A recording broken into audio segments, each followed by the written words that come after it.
आदित्यला अचानक काय झालं काय माहित, तो डायरेक्ट जाऊन या लहान पोरांसोबतच कुस्ती खेळत होता. तर कसं आहे पब्लिक, मी तुमचा लाडका महेश. आपल्या घरी पण आज बोलावण्यात आलता, त्यांच्या पाया पडून आम्ही पण बरीच चर्चा केली. आज पौर्णिमा होती आणि आपल्या कुलदैवताचं पण दर्शन करायचं, त्याच्यामुळे आम्ही निघलो होतो सावरगाव घुलेला. येळकोट येळकोट जय मल्हार.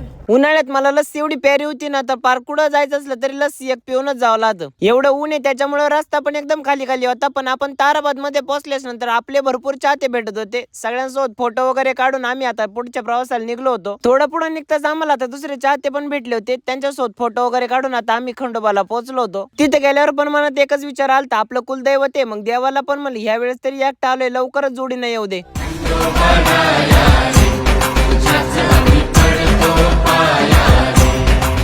आजीनं पण तिथं पूजा वगैरे केली आणि आम्ही पण दर्शन घेऊन बाहेर आलतो. तिथं जागरण चालू होतं. आपल्याला आता तळी भरायची होती.